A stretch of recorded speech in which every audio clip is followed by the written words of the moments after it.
I'm Van Sebastian, here with my co-host S.A. Baz Collins, bringing you this week's Written on the Edge of Season 11, Episode 19 interview. We're joined by Sven Davisson of Rebel Satori Press to discuss his recent book, The United Rite, as well as his upcoming projects.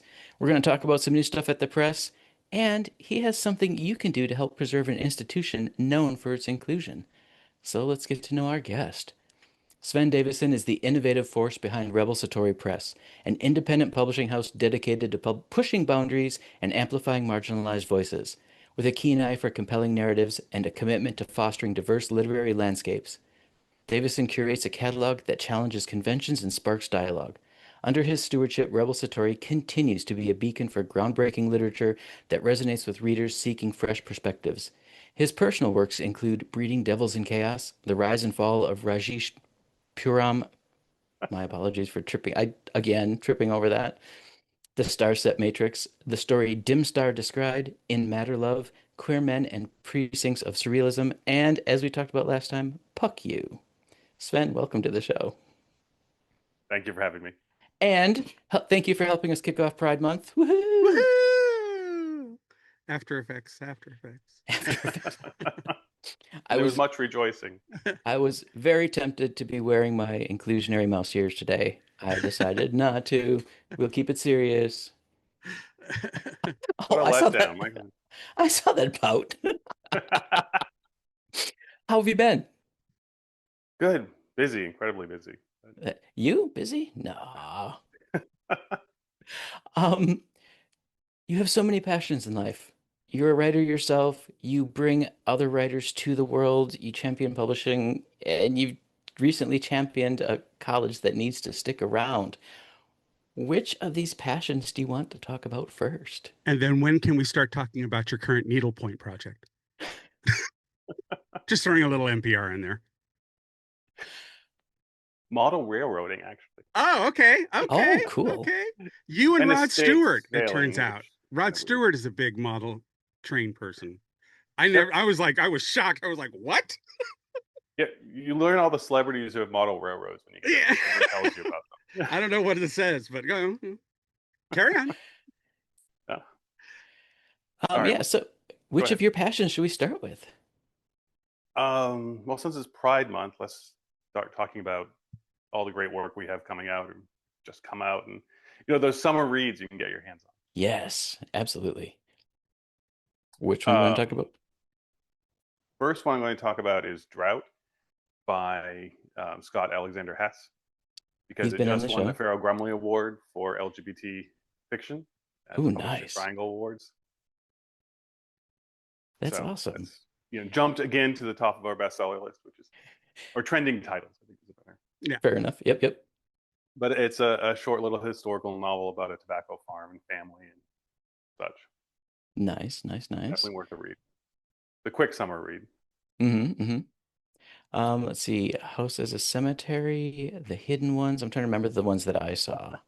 House of the Cemetery, John Compton, poet. Also Emmanuel Xavier's Still We Are Sacred. I don't think he needs any introduction. No, he's been on the show. He was a wonderful guest.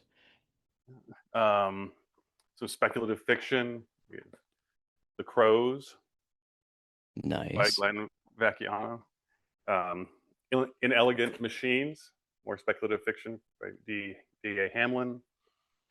We just published, and I don't have a copy of it, or republished Felice Picano's important memoir, House on the Ocean, Good. House on the Bay, Love which it. Awesome. is probably the first Fire Island memoirs. So we're pretty excited to have that. Of course, he passed away last year, and Mhm. we're already working with him on it. So I'm very happy to see that one coming out. And we actually have a completely new work of short science fiction stories Oh, wow. called In the Field of Janet 201 that's coming out later this year. We Nice. have 2 Picanos this year. That's amazing. So we should let folks who aren't familiar with your press, and you've done like what, 5 interviews with us, 6 with us, where we've talked about this, but it's important for people to understand the umbrellas you have under the Rebel Satori banner, because you've got them set very orderly, but several of them are involved in preserving voices that have been lost to us. So our tagline is preserving history one story at a time. And we sort of made that intentional pivot a few years ago, especially when Library of Homosexual Congress, which is our imprint that preserves and finds works before they're lost to history. And there's a lot of sleuthing actually involved to figure out who owns the rights to a lot of these works. So it's not just finding a book and reprinting it.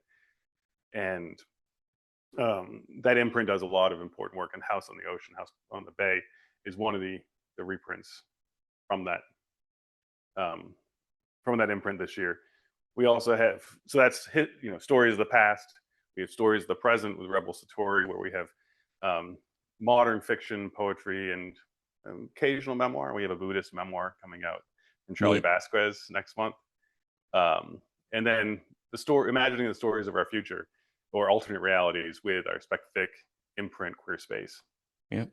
And you've also got Queer Mojo, right? And Queer Mojo, which sort of dovetails with, that's the more cutting edge of the Rebel Satori. Yep. Am I forgetting? Araby Manor is the one. Oh, and Araby Manor is, imagining our stories through folklore, or using, like my own writing does, using folklore to decentralize our stories so that we can write them ourselves. Nice. And the stories handed to us. Right. And so if anybody wants to explore these avenues and find the great new voice, they just have to go to rebelsatori.com. Everything is there. Yep. Join our mailing list. You'll hear about all the things coming out. Yeah, that's a good idea. Yeah, definitely. In our community on Facebook, I'm sure there'll be links and all the posts for this, but they're all there. And are you guys still doing stuff on TikTok? It's the one that our channel doesn't play on. We do, though I have to get back to it. I'm all a lot of of social people media, are abandoning. Yeah, a lot of people are abandoning it. So, all right. So yeah, you put the teaser in on your works. Let's talk about the United Rite. Okay, so this is sort of it's the third book in a unexpected trilogy. So Breeding Devils of Chaos, which if I had it next to me is about 2 inches thick, and then Puck You is sort of folklore and a little bit of tongue-in-cheek sarcasm maybe, but it was started the day after the election and finished in about 2 months, and it talks about how we can go into folklore and empowerment for resistance in this time without ever mentioning anyone's name. And then they get smaller each time. So then the United Rite is this small little sort of originally started out as a pamphlet. Oh, it was an elevator speech. All with the other books are like, so what is your writing actually about? So it started out as a 1-paragraph elevator speech, and then turned into a very tall building or a long, slow elevator, a pamphlet, and then eventually it's a 140-page little sort of distillation of my thoughts on folklore and how folklore can interleave with modern queer spirituality or resistance, empowerment, mindfulness. Right. So following your other works, it looks at history. It looks at our modern world and it says, okay, here's how we can come together. Yeah, it's very much about, the subtitle is Brother Walking with Brother. It's very much about, sort of coming together, sharing a collective meal, and also uses folklore as a way to open up. I talked about stories earlier. A lot of our stories are handed to us.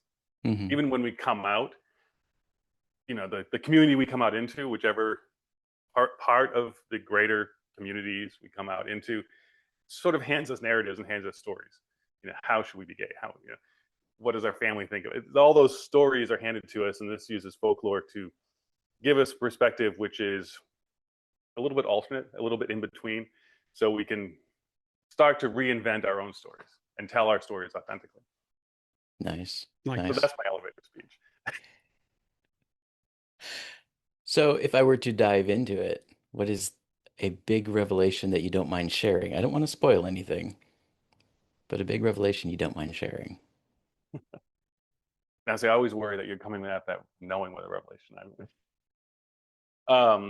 do I do my homework? Would I do that to you? So thinking about what you might be going at. So in Puck You, there is a revelation that this concept of elves that we have sort of from folklore, and we have it in Tolkien, that before the sort of reintroduction of Christianity into the British Isles, the elves were almost or exclusively male, and always referred to as sort of feminine adjectives. They weren't handsome; they were beautiful, and they're always paired with very traditionally warrior-like, sword-bearing witches or hags. So you have this sort of race of queer magical beings, and that sort of discovery opened up this whole folkloric path that really weaves its way into the next two books. Perfect. Is Perfect. that what you were going for? It is. Is there anything else about the United Rite you want to share with folks before I jump into your upcoming releases? You can learn more about the books either going to pucu.org or the unitedrite.org. Either one has one sort of about the books, and then one's about the philosophy behind the books. I do have a newsletter there that I send out with not, it's a nonprofit that we founded here, so it's not advertising, but I do send out a monthly or bi-monthly meditation on something. Nice. Exploring some folklore. All right. That will all work its way into the next book, bro. So, not a trilogy. Or is it a Douglas I've been Adams told trilogy? the next one has to be fiction, so we'll see. Oh. Okay, I'm looking forward to that. Yep. So your upcoming projects. You've got two. The upcoming projects. Yeah, I have a couple of Oracle decks coming out. One was my, we all had a COVID project. Some people baked bread. That didn't last very long for me. Patience rising.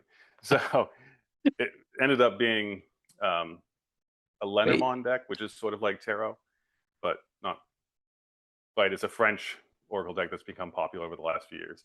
Okay. So we did a photographic Lenormand deck based on New Orleans. So all the cards are New Orleans themed. So the snake is no longer the snake, but the alligator. Oh, Anchor lovely. is not the anchor, but the levee. There's a few extra cards that are specific to New Orleans, like Ancestors, which is Mary Laveau's tomb.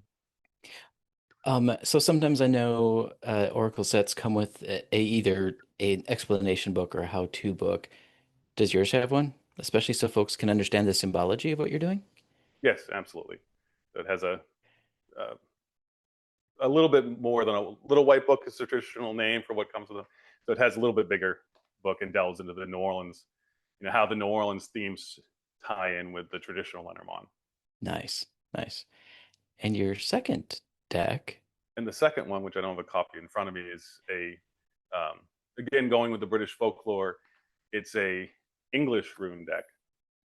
So just like, there are Norse runes and different Scandinavian rune sets, there was a runic set in early Anglo-Saxon or Old English, and they had a runic poem that went with them, just like in the Norse poem. So this is a runic deck that ties to those runes. Okay. Now, there's only one other, there's tons of Norse runes out there. Right. And there's only one other illustrated deck, and this isn't illustrative. It has the rune poem on it, and the rune and some designs. So this is an area where there aren't that many resources out there. So in the traditional Norse deck, I know a lot of the relations to the deities and so on and so forth. How does the English deck differ?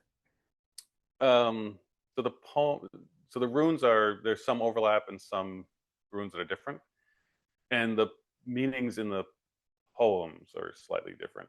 Okay. But they have, in each there is a pantheon. So there was an Old English pantheon that had maybe not have Norse cognates, but probably from sort of a primal German ancestry. They both came down and developed separately. So Thor is Thunar. Did any of the Gallic gods make their way up into the region? So the Germanic, the Teutonic deities came up. And if you look at Breeding Devils in Chaos, I have a whole chapter on British history. Because you get to a point where like, well, this would be really important. So rather than having a footnote, I did an entire chapter, which is probably why the book is like. Or exactly, it's got to have all the information. Right. Yep. All right. Do you have your first novel, your first book on a certain thing is like been in your head for too long?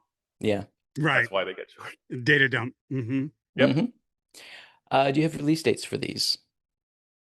The Lendermond deck will be out this summer, and the English runes will be out this fall. Nice. Just in time for Samhain. Yep. Yeah. Perfect. All right. Anything else on your works you want folks to know before we jump off to Hampshire College? Let's see. What am I seeing if I have anything else coming up? I mean, I have tons. We have tons coming out, and they're all important. So we have 2 reprints from Peter Dubé, which I want to highlight because his writing's fabulous. He's an award-winning Montreal-based writer. He's also a surrealist. He edited The Matter Love surrealist anthology referenced in my bio. So we're reprinting At the Bottom of the Sky and Hovering World. Neat. I just finished doing the design work on those. We also just announced that we have a collection of poetry from Dan Diamond, which will be our World AIDS Day release. Every December, we release a book of a poet or author that passed away during the AIDS pandemic, or during the first really horrific part of the AIDS pandemic. And you often, if I remember correctly, you go to New York to do that, right? Yes, we have a book launch every year, and I'm assuming we'll still do it because there's been some transition there, but at the Bureau of General Services Queer Division at the LGBT Center on 13th Street. Yep. And you know, the dyad that had run it just moved for work, so it's been taken over by a feminist bookstore in Brooklyn. Oh, I didn't Taken know over that. in a good way. That's not a hostile takeover. It kind of sounded like one. To preserve it, because keeping it alive. Right. Yeah, they're keeping it alive. Did they show up with power tools? I mean, yeah. All right. Excellent. Hampshire College. Let's tell people why this is important, and then we can talk about how they can get involved. Okay. So Hampshire College happened to be my alma mater. I mean, back in a few decades ago, it was probably one of the few schools you could get a queer theory degree, which would eventually lead to Rebel Satori.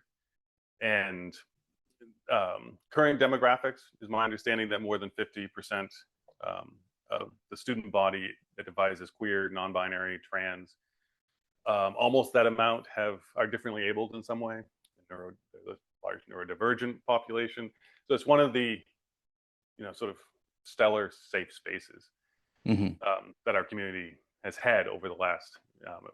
First class was in 1970. It was a relatively new liberal arts college, and it's fallen victim. The statistics say that a quarter of the liberal arts colleges in this country will close.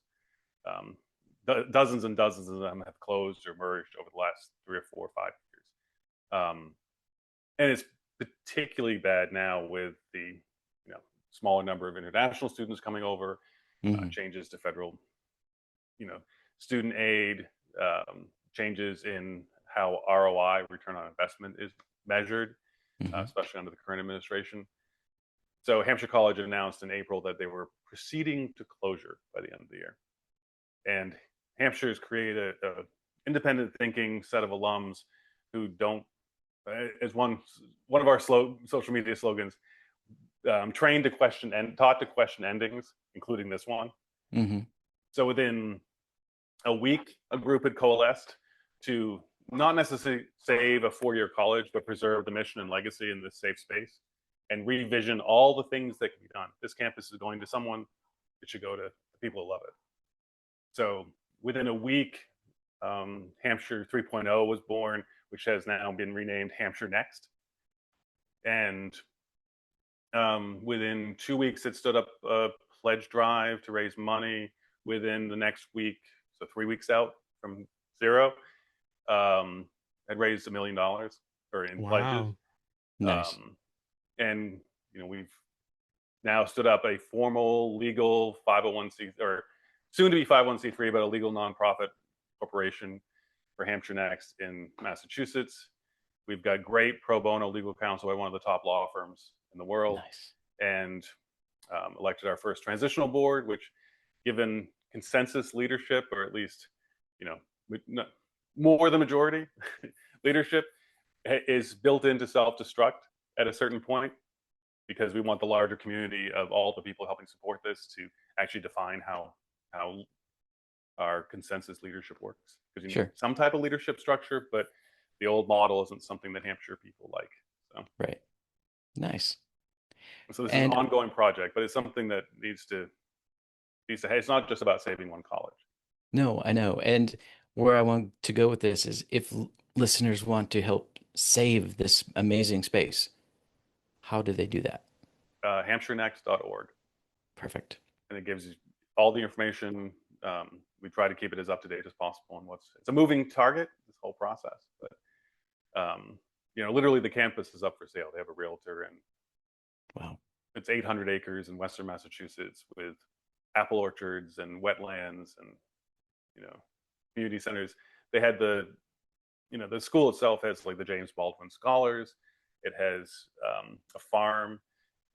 Not that those two are equated, but it's been a safe space for marginalized voices since inception. Ken Burns is one of the most famous alums and was in first entering class or hereabouts. Mm-hmm. Nice. All right, we've covered a lot of ground. Told you I'm busy. Yes, you are. I would like to give Baz a chance to ask questions about anything we've talked about, if he has any. The question that I have is, you say that the press is for marginalized voices.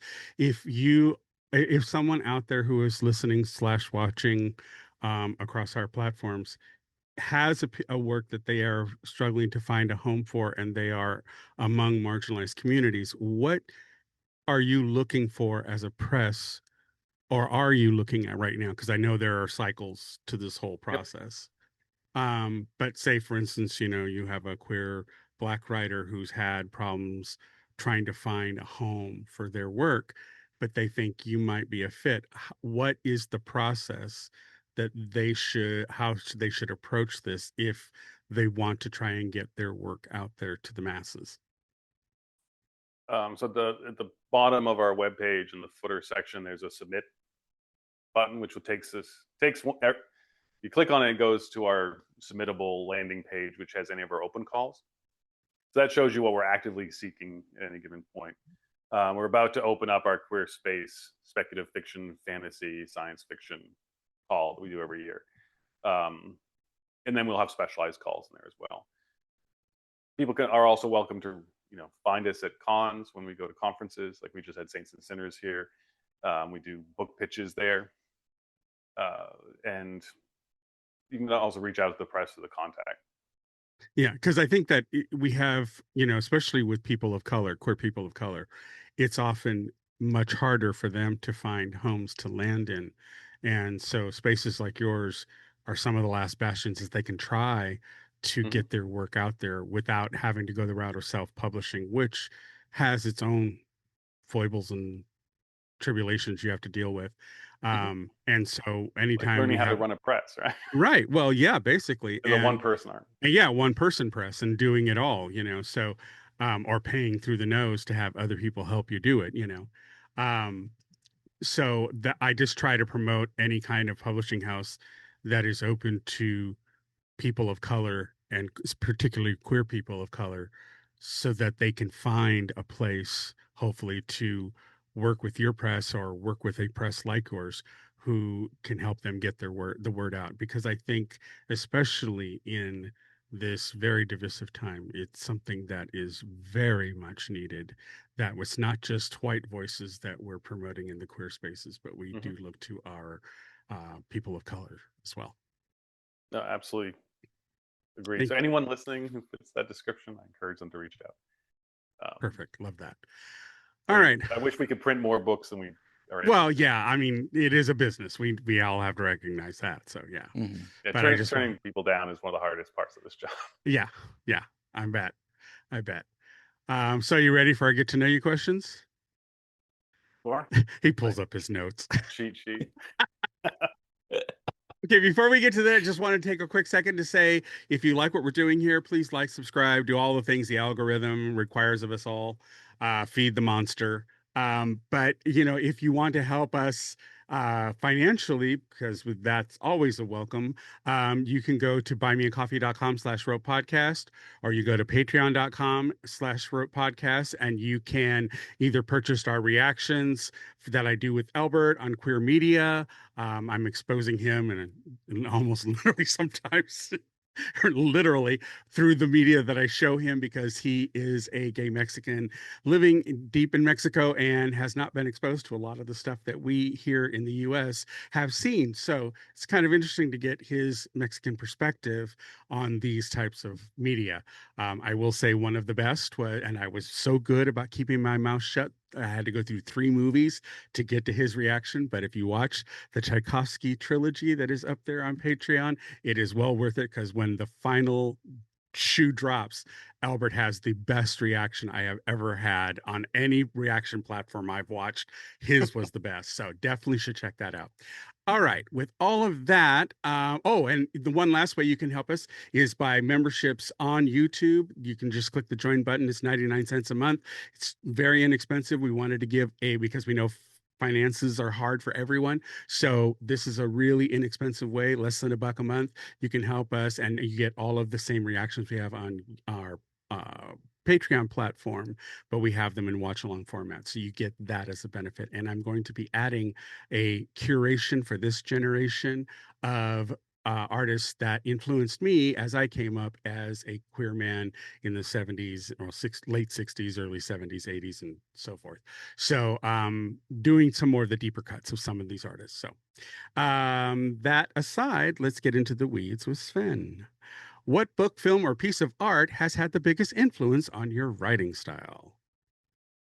So you start with an easy one, the Cities of the Red Knight trilogy by William S. Burroughs, which is his last 3 works of fiction. Excellent. Okay, what fictional or historical character would you invite to a March with You at a Pride Parade? So this is actually the harder one because I can't pick just one. So going back to Breeding Devils, it'll be my sort of queer icons in there. So Oscar Wilde, Aleister Crowley, William Burroughs, and Michel Foucault. There you go. We'll go hand in hand. I'm not sure. There what you go. Yeah, no, yeah. Someone will come up with it. Although we all have to admit, problematize it. Although we all have to admit, Alistair would try to get in front of everybody else. That Well, ego. He might have to be in his invisible stage. Yeah. Okay. Yeah. There you go. All right. Well, if you had to survive a gay bar karaoke night, what song would you belt out? Jackie so it's the Jacques Brel song, but translated and originally performed by Scott Walker. And then I'm specifically thinking of the dance version from the 90s by Mark Almond. Excellent. Love that. All right. Who I get to see next month. Yeah. Oh, yay. Cool. Nice. Very cool. Okay. What's a place, real or imagined, that feels like home to you, and why? Again, easy. It's the Maine coast where I grew up. And I think home, it feels like home is always where you're not right now. Right. You always long to be in that, magical space. So certainly the Maine coast. Excellent. What's the strangest or most unexpected place you've ever found inspiration for a work of yours? Thinking about Puck U, probably the Eagle, which is the upstairs, or formerly upstairs, now it's the back, but upstairs bar at the Phoenix. If you know, you know. Here in New Orleans. All right. Which themes or motifs do you find yourself returning to again and again in your work? Certainly interstitial spaces. Those spaces in between, like the realm of the fairy or the fae or the elves that we were talking about earlier, or the meditative zero moment in Buddhism between past and future, the present moment, which actually doesn't exist. I've always liked it that when across multiple cultures, you can still find elements that are the same magical beings, but they're just called differently and they behave slightly differently from each other, And I've always found that very interesting, that as a peoples, we have tribally created some of the same mythologies amongst our different cultures, but yet the thread of what they kind of are is all there. I always found that fascinating. All right. Well, finally, what's a piece of LGBTQ culture, music, film, art, or history that never fails to inspire you? So I just went and rewatched Zero Patience, Oh, which I actually forgotten the writer director. I just bought his book Urinal here. But Zero Patience, it was a AIDS musical, early 90s, I think. Early 90s, yeah. But the opening sequence when patient Zero is dancing with a disco ball in the afterlife, and he sings this song about being Scheherazade. from 1001 Nights. So it's just like Scheherazade, I tell my story to save my life, and that goes back to the whole story narrative. So when I rewatched it recently after 20-30 years, it was very poignant, and I've been carrying that with me. Like, I've become this person who's like, you have to watch this movie if you didn't see it back in the day. I need to put that on the list for Albert, because I do have it. So yeah, I need to do that. Okay. Oh yeah, in the butthole duet, not to spoil anything. It still plays well. It holds up. That may be the new great reaction from that may top my Tchaikovsky one. And Miss HIV, when she's like, on her blood cell. All right, well, you made it through our list. Bravo. I would ask what's coming up next for you, but that's kind of what we've been talking about this whole time. Do you have anything else on the calendar upcoming that we haven't mentioned? So I have only one appearance over the summer, so I'll be teaching a class at Mystic South, which is a gathering of mystic folks from across the country, across the South, but they come from everywhere, in Atlanta, Georgia in July. Nice. Be teaching a class on our queer mystical ancestors. That's awesome. That is awesome. There'll be some elves too. Perfect. They count. Doesn't just have to be humans. Right. Which social do you prefer to be most active on when people want to reach out and talk to you? I'm on all of them, but Instagram is probably the one I'm most active, most content on. Okay. Excellent. Sven, do you have any final words of wisdom to either march people into their next read or into Pride Month even? Go out and hit the streets. Show yourself out there. Get into good trouble. Yes. All right, folks, we'd like to extend any kind of trouble. Make noise. We'd like to extend a huge thank you to Sven Davisson for jumping into the last minute to be here with us today, but also every single thing he does for our community and preserving our voices. Sven, thank you so much. You're making me blush now. It's cute on you. You should do it more often. No, but thank you guys for all you do. I mean, who talks about books out there? It's just a great service. Well, thank you. All right, fans and friends, we at Written on the Edge are proud to introduce you to new media by queer content creators. If you enjoy learning about new artists or hearing our thoughts on entertainment media, please like and subscribe so you get the alerts for new episodes. Our show was produced by Rogue Ravens Media. For our links, our disclaimers, all of the stuff, go to www.ropepodcast.com. Tune in next week for your queer media fix. Ciao for now.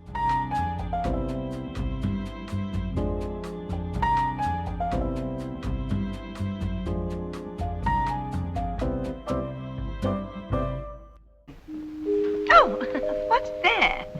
Closing time. The bums rush in melody, dear.